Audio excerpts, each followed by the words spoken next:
Do you think the music of Bach is for everyone? Absolutely. Can you say more about that?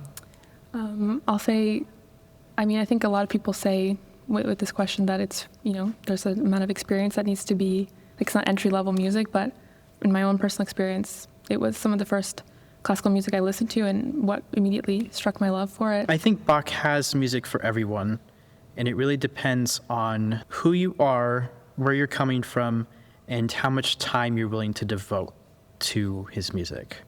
I'm not sure.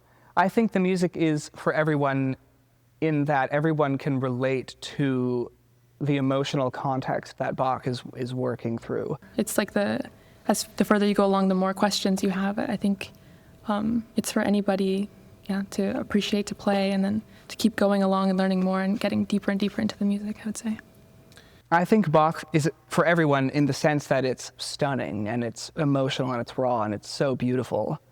But it's not for everyone in the sense that there is this barrier, theologically for a lot of people. It's kind of interesting for me because I have a lot of religion in my family, but not necessarily in my direct upbringing. But I do feel when playing this music and other types of religious music that, I'm connected with something, like with a group of people or with almost like a culture that I don't necessarily have direct experience with, and I think it makes it more powerful in that sense. There's a lot of emotion and history and all sorts of other things shoved in there that makes Bach, a man, not the guy in the wig. And that's something that a lot of people, I think, don't really understand or kind of overlook. I think it means connecting back to tradition, back to something. For me, I'm not religious, so I don't go to church every week for that feeling of refuge, but with classical music, listening to old music, playing old music, I feel like it's something I can lean back on, that this is tried and true, in a way that a lot of things aren't in this time.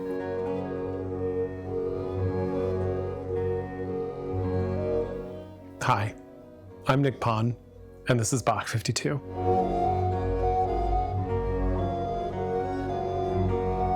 When we discover something that matters to us, we assume that our relationship with it will remain constant, that it will continue to move us in the same ways for 10, 20, 30 years to come.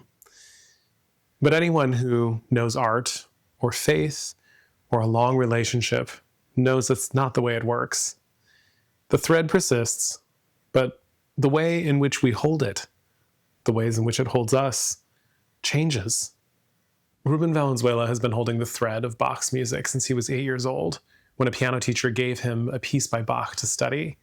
It drew him through an upbringing in a Seventh-day Adventist household where church was in his DNA, to a Lutheran church job as a teenager, all the way to founding Bach Collegium San Diego, where he is exploring the music of Johann Sebastian Bach and his contemporaries today as artistic director and founder of this wonderful organization. I had the chance to collaborate with Ruben and Bach Collegium San Diego in October of 2024. And we performed concerts in San Diego and also sat down for this wonderful chat. I think one of the things that I found really compelling about this conversation with Ruben was his openness about his willingness to sit with discomfort. He doesn't always agree with the texts. He doesn't always agree with the thorny theology that Bach is contending with.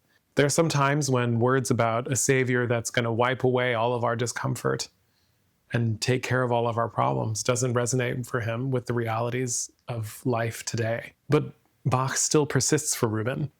The rigor of it, the way his music can kind of leave you feeling defeated, and yet you come back to it, and each time you come back to it after those defeats, you realize it's worth it. This is a conversation about what it means to live with music for a lifetime, not as an act of monumental worship, but as a presence that constantly is demanding something from you. It's art that is great not because it's created by some great master, but because it's rooted in the daily practice of life.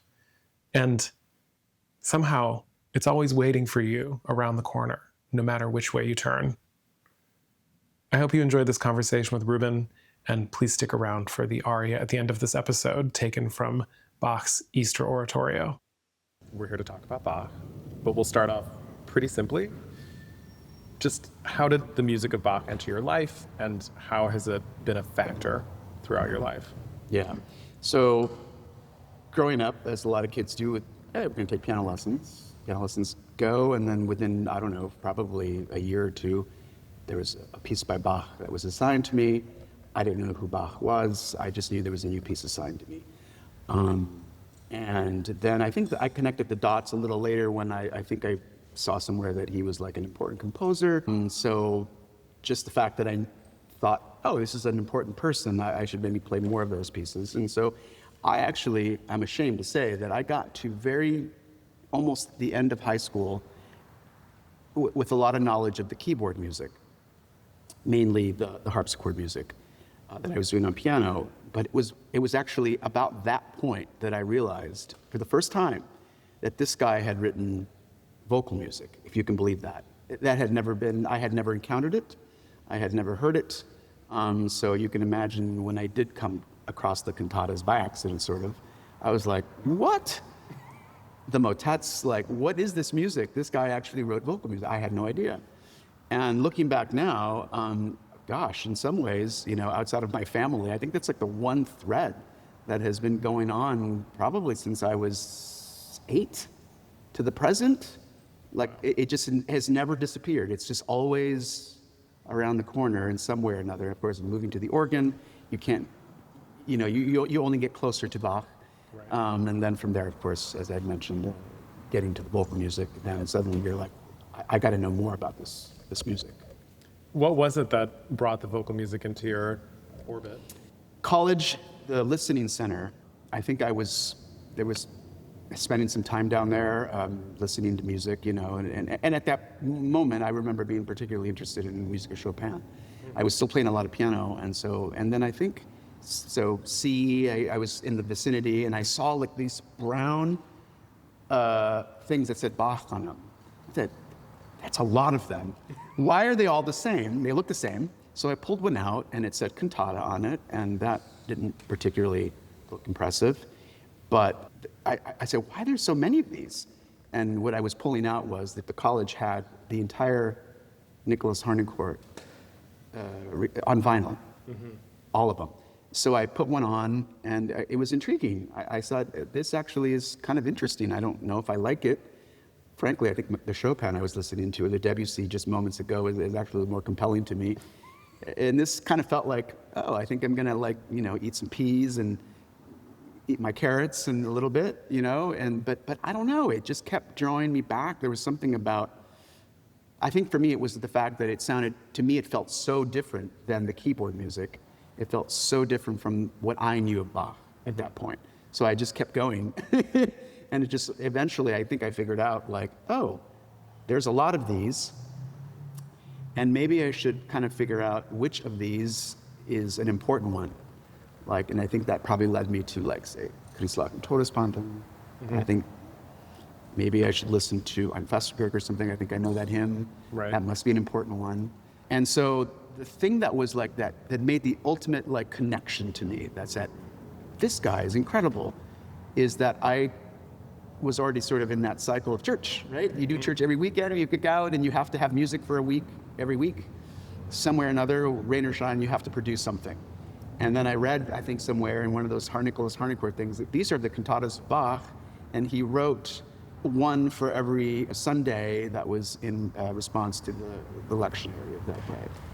And that was like very impressive to me. I was like, now this guy I can relate to, because I'm certainly not composing anything, can't compose, but this guy not only is performing it, but he's writing it. And then I think, there's 3 cycles of these, and probably more that were lost. And then I think it was the work ethic that then drew me in. Funny enough, I said, this guy's like kind of like, he's in the salt mine. Right. I can relate to that. Somebody like, I don't know, like Beethoven, I couldn't relate to. He's up there somewhere, but Bach to me is like, this guy's real. Yeah. Like he's sort of doing the thing, So I think that was the connection for me. Interesting. Yeah, there's like this kind of like tradesman aspect to Absolutely. Bach, whereas Absolutely. Beethoven, you start to get into this sort of esoteric art, Heilige Exactly. Kunst kind of, Yep. I think my next question for you is, you said you've had a church job since you were like a teenager. Teenager, I mean, so were you raised in a faith? Yes, very much so. Seventh-day Adventist. Wow. And in a very strict Seventh-day Adventist environment. So we were in church not only every Saturday, Sabbath, but there were always church services midweek. Wow. And the church community was an important thing of my childhood.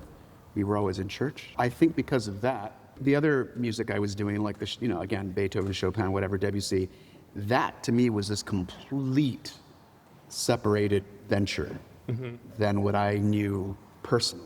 Right. But then when I found out that this guy, church life was like a piece of his DNA, I thought, oh my gosh, this guy, I can relate to that. And despite that, he's creating this amazing music in this environment, somewhat, I don't want to, maybe chained is too powerful a word, but he certainly has the rigor of a church community and church life week in, week out. And yet, with all those limitations you could sense, he's still creating this amazing music. Right. Yeah, and that was very compelling to me. Yeah, it's this kind of uniting of your worlds, right? Mm-hmm. There's Absolutely. this sort of art and fun, but then also Yeah. it's rooted in church and work Right. and bringing them together. That's So Seventh-day Adventist, did that enable you to have church jobs and also do the church thing growing up? Because, other churches are on Sundays. Right. So for a while there, I was doing 2 church jobs off and on here and there. So I would do the Sabbath. And because of a lot of Seventh-day Adventist churches have a sense that if you are given this talent, gift, you give it back. And so I think some of my initial experiences were just that. I was just volunteering my time, and my parents were very proud of the fact that they had invested all this money into piano lessons and music lessons, and then in their eyes, this was the inevitable thing. I was going to give back to the church. But then eventually, it freed me. On Sunday, I had nothing. In a kind of a funny story, teenage years, I used to mow lawns for money, right? But I've always had bad allergies. So I would mow the lawns and then be in shambles for days because of all the grass. And my mom saw in the paper, said, hey, they need a pianist at this little local Lutheran church. Would you be interested in trying it out? I think they pay. And no problem there, it's not on Sabbath. So she took me, I was given the job, and that was my first non-Adventist church job. Was at a Lutheran church. And that connects to all this because there was a book in their library. I was snooping around and I saw a book and I said, oh, Martin Luther. Okay. Martin Luther, Lutheran, I get it. I mean, all these worlds are connecting. Right. And I pulled that book out and there was a chapter where, music as a gift of God, ideas of music from Martin Luther. And in that was a mention of J.S. Bach. And I thought, what? This guy is connected to this Lutheran church that I'm in right now. I know far removed, but there's a line. Right. And then all those little threads start to connect, right? And I sort of filed that away. And so when I encountered those cantatas, just a few years later in college, it all just sort of the dots connected. Oh, okay. I see where he falls into this whole time and space sort of thing. And so what were you studying in college? Were you studying organ or were you studying?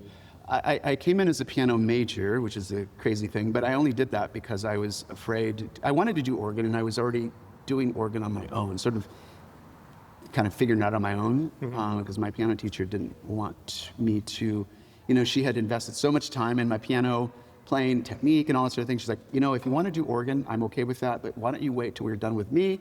When you go to college, do what you want. And so I was a little not courageous enough to just come in the door and say, I'm an organ major, not having really studied the organ formally. So piano major, but after the first semester, that was the end of piano, and then I moved over to the organ. And that's that. So there was always this draw to the organ. Always.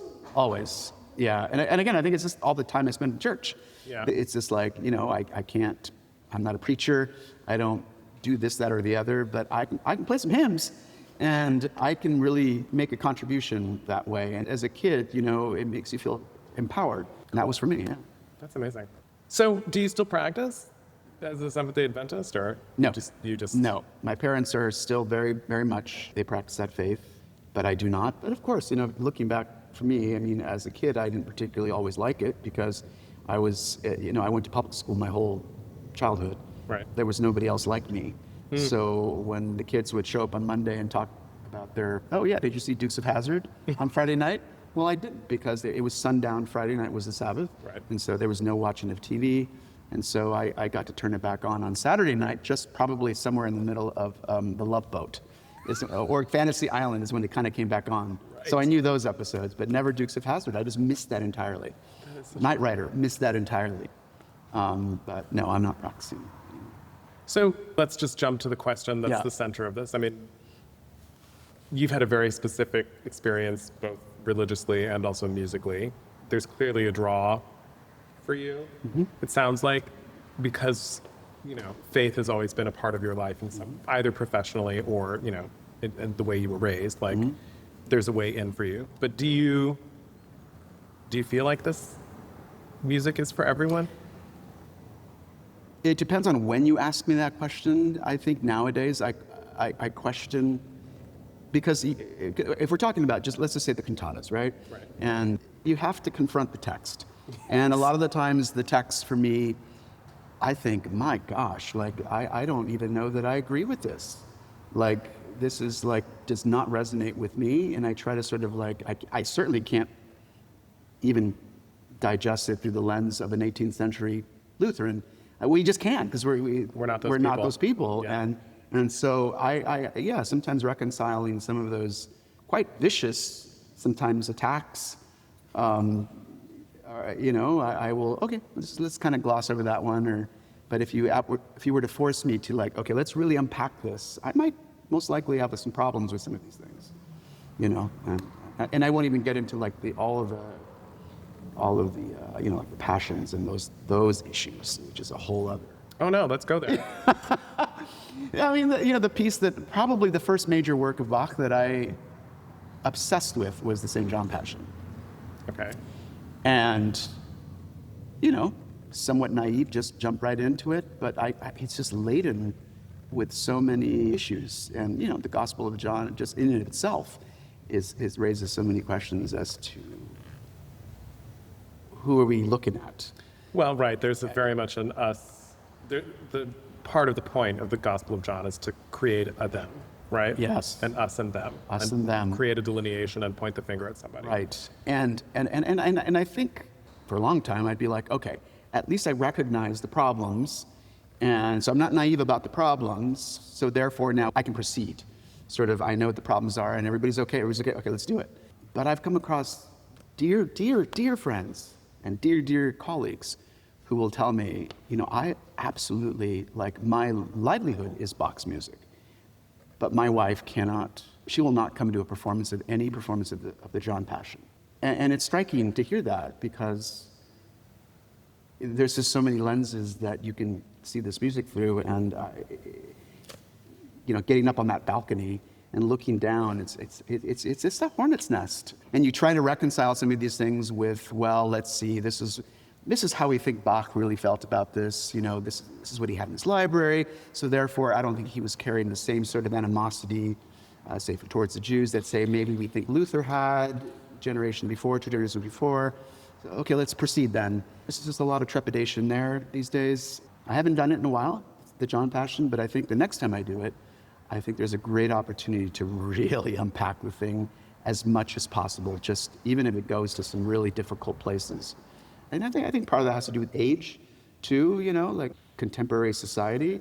Some of the things that I don't resonate with, perhaps politically and otherwise, are in some of these things. And you're like, oh, okay. It's not, I shouldn't just treat this all as like a little buffet. I like this one over here because it's Bach and I can do it. But over there, no, this is clearly everybody hates that or recognizes the evil in that. You know what I mean? So, so the Passion's tricky stuff. And you find vestiges of that, I think, in the cantatas. Oh, the cantatas. Everywhere. Yeah. In It's fact, everywhere. I would say that in the cantatas, you see it more in that, to me, the cantatas are sort of Bach's, sometimes it feels like it's his laboratory. And let's be honest, I mean, there's like 200 church cantatas, and they're not all of the same level. Like, I think there used to be a time when I'd be like, it's Bach, it must be good. It's Bach, done, right? It's a masterpiece. They're not all masterpieces. And that's when it gets really complicated for me, because when the music's not particularly up to the standard of, say, because his standard is quite high, think of, Modern Man, think of it, if it doesn't quite reach that mark and the text is sort of thorny, then I'm like, like this is, even the beautiful sounds aren't doing it for me now at this point. So there's that element too for me, because I've done enough of them that like a fourth of a cantata might be really good. And then there's like the whole, it's like, okay, then it comes back, next. So there's also that. It's interesting. There are so many people who think he did not really believe and feel, and people who know all the notes, right, that we know of, who feel that he did not write a bad note. Oh, gosh. And it's interesting to hear a perspective that is not in agreement with that. Yeah. And I absolutely, the worship of Bach, there's a lot of that, makes me uncomfortable. And I think that's obviously, it's kind of a 19th century ideal that was prevalent of worshiping. I mean, actually, we were talking about Beethoven. It kind of goes to this point where Beethoven suddenly it creates this idea of like hero idolization worship. And composers take on this echelon of superheroes of sorts. Right. And They are put into the canon. they put into the canon. And by the time, of course, that Bach comes around again, as his works start to sort of be published in mass, and suddenly, he's definitely part of the canon, because he begat these other ones that have already been in the canon. And then, you've got like Albert Schweitzer proclaiming him as the fifth evangelist, and all this sort of thing. Like, this guy was like, just this holier than thou, devout Lutheran, theologian without a flaw. And there are people who really buy into that concept of this guy, he could do no wrong, right? Yeah, that's so interesting, because I feel like my impression is that I'm sure he was aware that he could do a lot of wrong.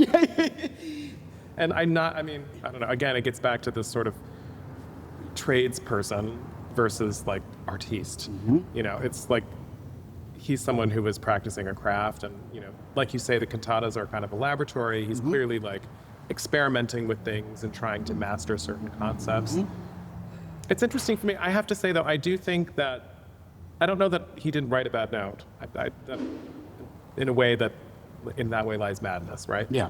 But something that I do appreciate about him is that whatever he's done, even if you don't necessarily like it, it's compelling enough to force you to sit with it. And I feel like a little bit that's part of the point of what he's always doing, right? He's kind of asking you to sit with difficult concepts that maybe don't make sense, or they're confusing, or they're uncomfortable. But like, we have to sort of sit with that discomfort, that confusion, and somehow try and make some sort of sense out of it, which, I don't know. In this day and age, I find a lot of value in that, because like, you're talking about contemporary times too, right? Yeah. Like St. John Passion. It's so easy to just write it off as one thing, but it's not just one thing. It's so many different things. And, we can speculate about what he thought about Jews, but the point is, he really took a lot of time to futz with that source material in order to craft a different narrative. Yeah. Sit with discomfort. Yeah. There's a certain attraction to that. I think my temperament is like the rigor in his music, and even if you don't like the music, as you said, every note I think has intention, whether it ended up being compelling or not in Bach's music. I always feel like this is very intentional. Like, for me, I think the rigor of the music is attractive, because I can't think of another composer that is so demanding of the interpreter, the virtuosity that you need, the mental capacity to think on a vertical and horizontal plane. His music is so strong in those two areas.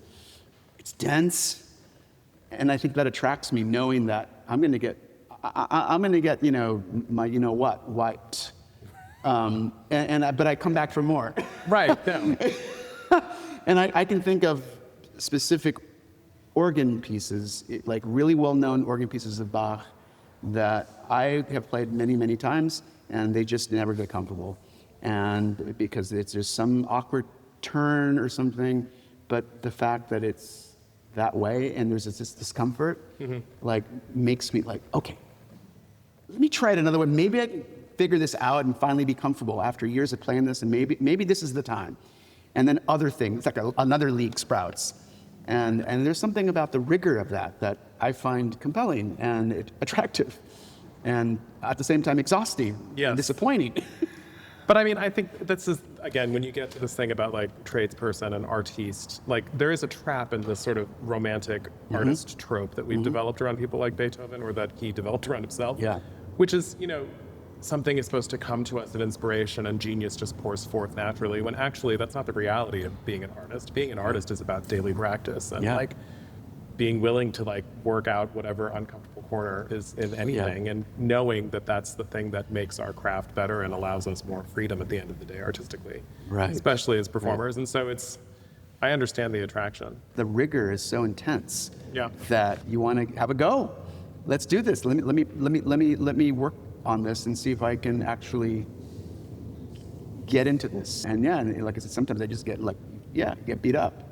And then you kind of walk away feeling completely like disappointed and defeated. Like I can't even tell you how many times I've walked away from his music feeling absolutely defeated. Right. But then you come back. You're like, this is worth it. This is worth it. And he gives you like a hint of that it's possible too, right? Like somewhere inside there, that it's possible. Yeah. I mean, even in the context of this project with like trying to climb this mountain of filming 52, there have been a couple arias where like we start in session and I'm like, am I gonna be able to do this? And then, of course, like there are takes where you're like, wow, that was a complete and utter catastrophe. And then, but somehow you have like, you want to try and climb the mountain and you do it. And then there's this reward at the end. Yeah, but this is a whole other maybe topic, but what is his expectation? Like if he were to come back to life, what would be his expectation of level achieved? Like, you don't know. Like, we don't know. Like, we're string players, like, just completely like, this is absolute nuts. We can't sustain this. Like, or singers, like, you gotta be ridiculous. Like, I cannot sustain this. Like, it's one thing to do one, work on it for a while, but they're coming. You know what I mean? So I don't know, like there's probably also an aspect of our modern day through recordings that we hear manufactured, perfected examples of some of these really difficult things. Right. And so that may not be like, it isn't realistic. Yeah, maybe we're holding ourselves to an unfair standard. Maybe. Like, can you imagine going back? I mean, like if I had a time travel thing, one of my things, without question, like, take me back to Leipzig on a Good Friday. I want to hear what the evangelist sounded like. The guy who did that the first time, I want to hear what that sounded like. I'm even more curious to hear what the guy sounded like doing some of these cantatas at 8:30 a.m. on a Sunday. Exactly. Like, with the church just like frigid, cold, you know what I mean? Like everything's out of tune probably. That would be astonishing. It would have either been really great, which is shocking, but also kind of not, because he wrote the music obviously for a reason, thinking it was possible, or it was a complete and utter, tornado of a catastrophe. Who knows? And probably, again, like everything goes, because as we know, church hasn't changed in this regard, is that you have some good days and you have some bad days.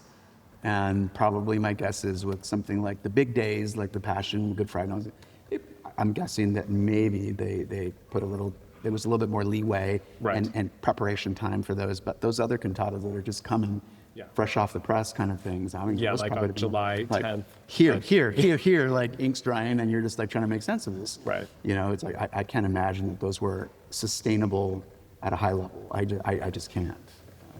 I can't either. But maybe they were. Maybe they're just all geniuses and they all sounded like Grammy-nominated recordings at all times. I hope not. Oh, I hope not too. Yeah. It's really humbling. Yeah. So you founded Bach Collegium San Diego. We're really far from Leipzig. We are. What was the inspiration in starting this organization that, it's got Bach in the name, right? Yeah, Like it's yeah. completely centered around his music. Let's go back to 2003 and the lead up to that. Again, and I mean obsessed with the cantatas. I wanted to really unpack every one of them and listen to them and understand them. At that point, the ensemble that I was listening to a lot was Bach Collegium Japan.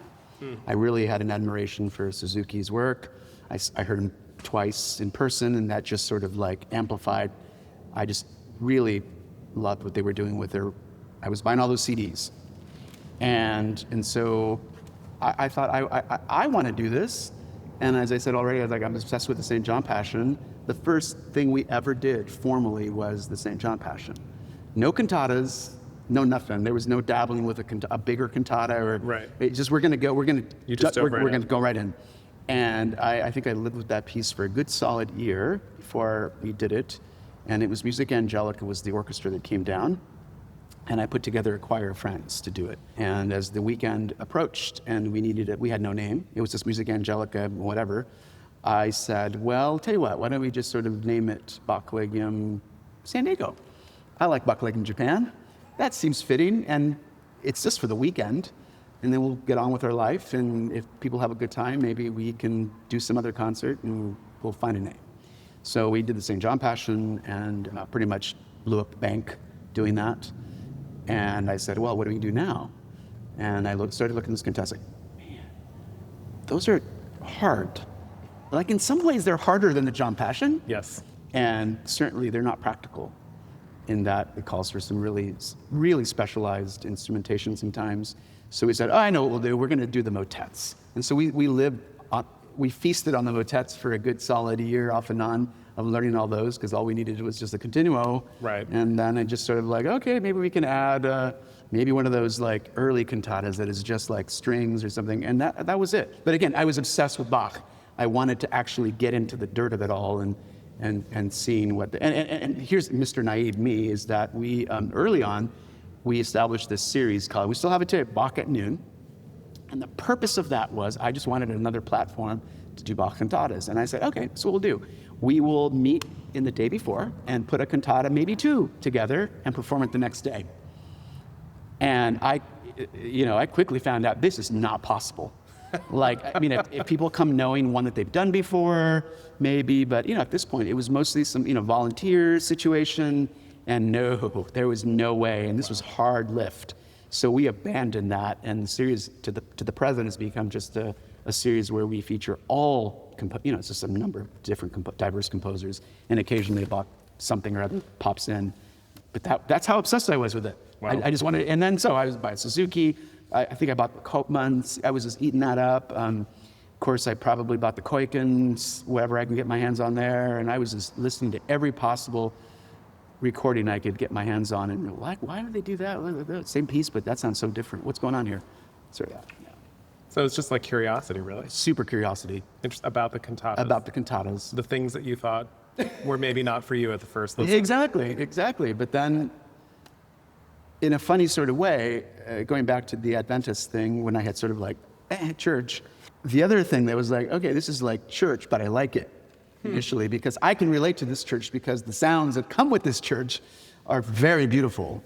And I like Bach, and so I can sink my teeth into this theology stuff, even if maybe I don't necessarily agree with it. I'm willing to, this might be my only portal to that.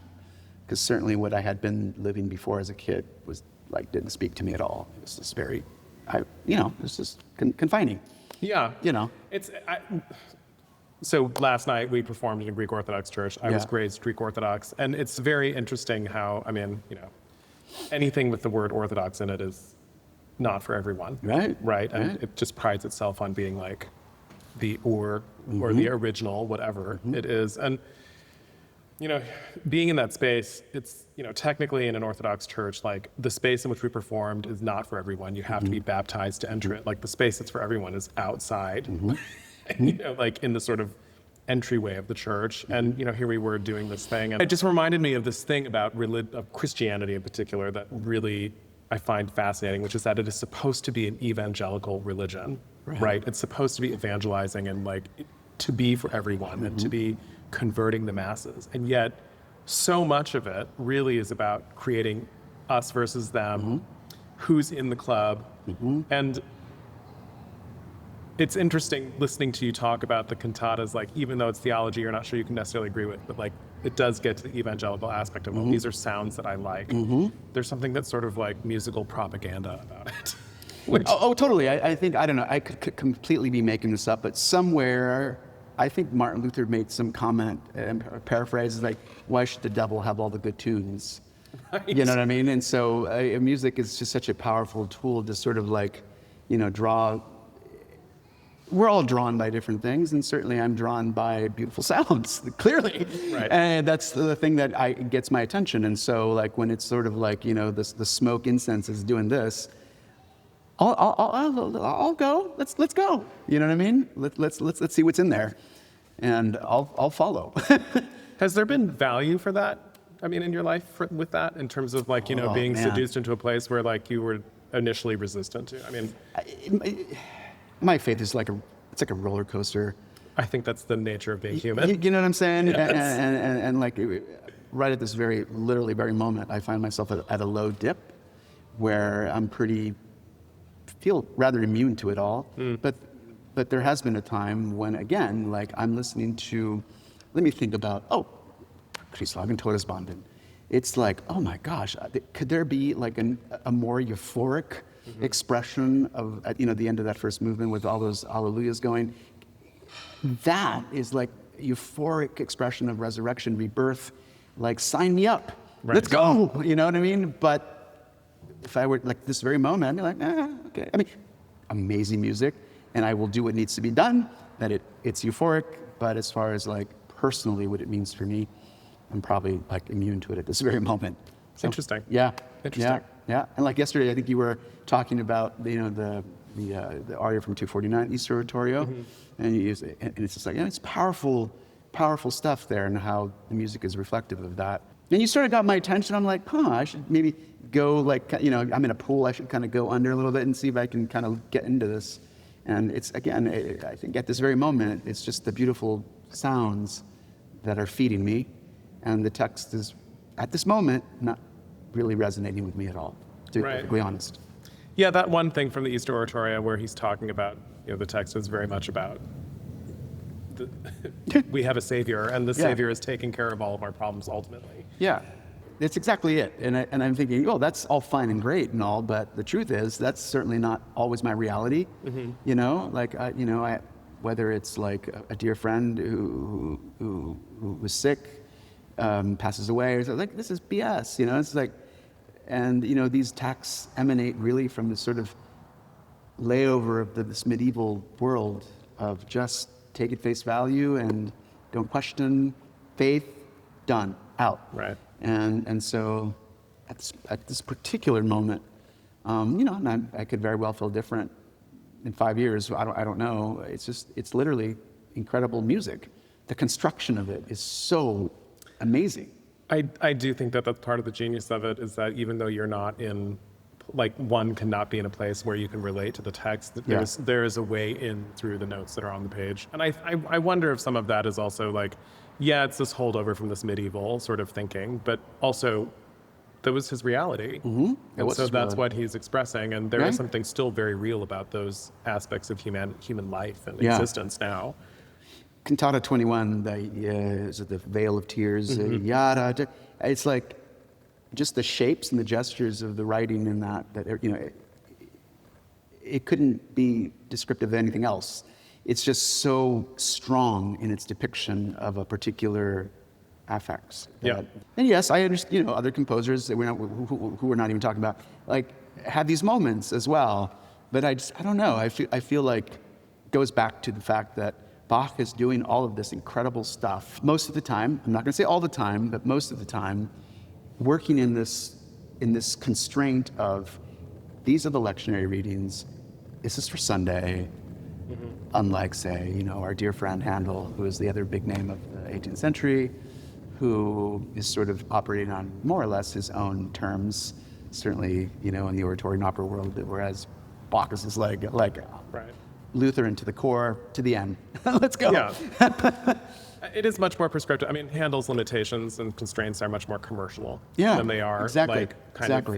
of Exactly. philosophical and Yeah, religious. but I will say, I've always been fascinated by the fact that the latter part of Bach's life, you could say the twilight, because he's 60-something, I forget, is that you can sense that he turns his attention to these legacy ideas of like, okay, I think I'm pretty good, my craftsmanship at these things I do every Sunday that I've been doing. Right. I think I'm pretty good at that. And I think I'm going to try to bring all these ideas into these pieces that are somewhat theoretical, not necessarily practical things, but really from me.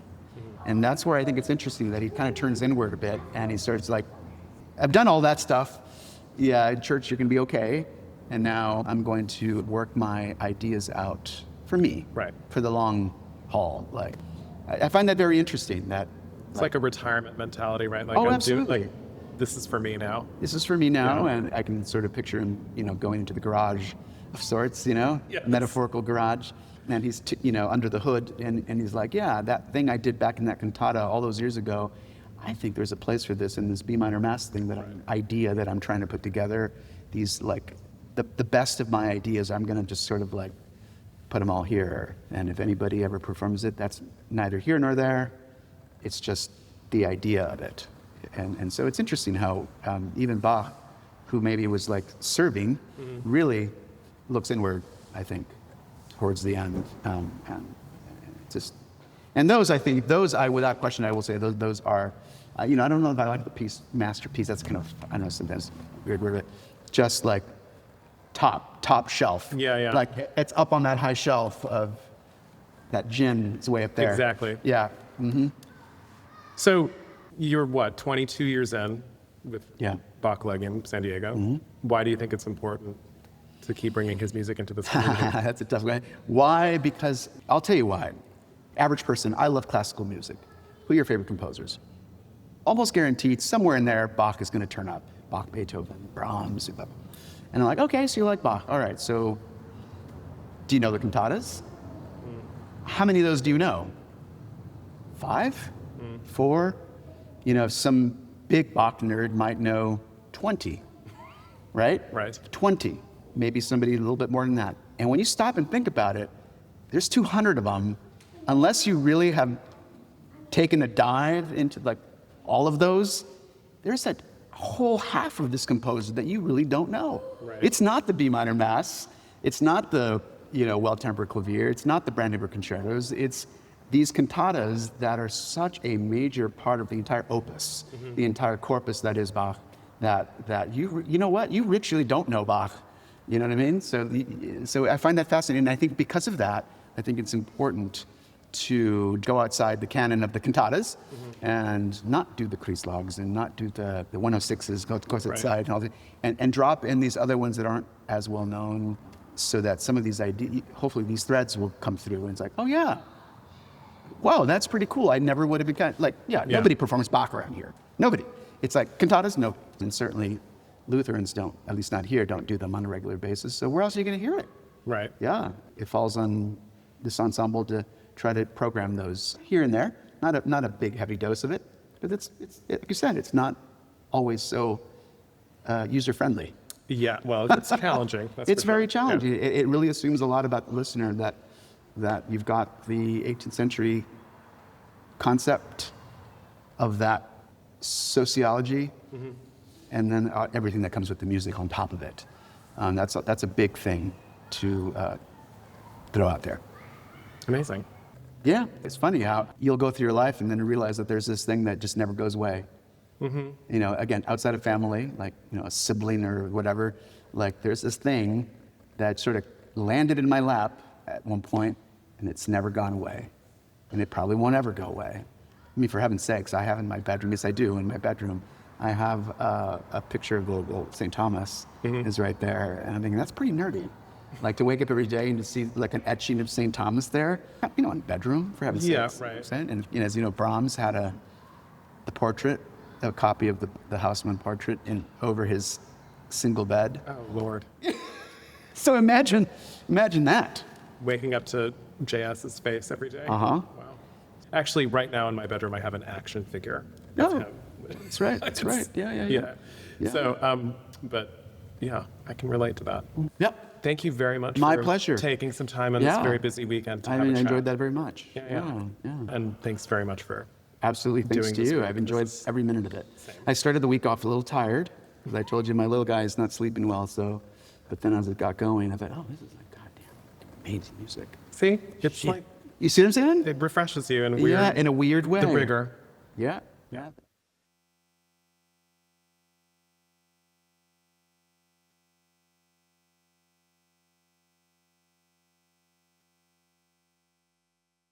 The aria for this episode is taken from Bach's Easter Oratorio, and it's about how the sting of death is not something to fear anymore. The sting has been softened because death will be like a slumber, and Jesus, our Savior, will wipe away all of our sorrows, all of our tears of pain. In our interview, Ruben mentioned working on this aria together, and he mentioned that he wasn't necessarily feeling the texts at this very moment in his life. And I think that that's something we can all relate to. We all have moments when our feelings change about things, or our faith dips, or we experience doubt. And the promise of an angel on high coming to take away all of our problems seems like a fiction.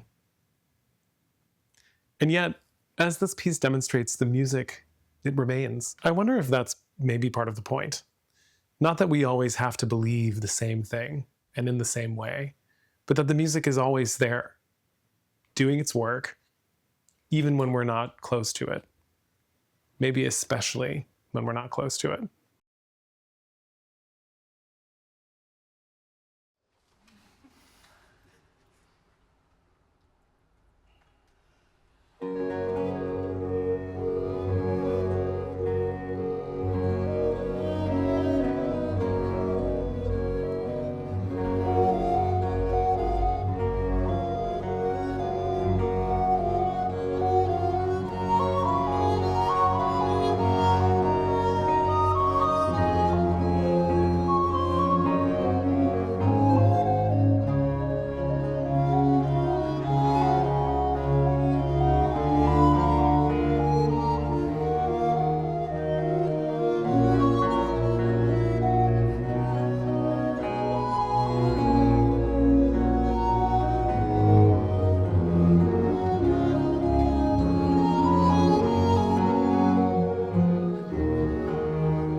Weißt du sein?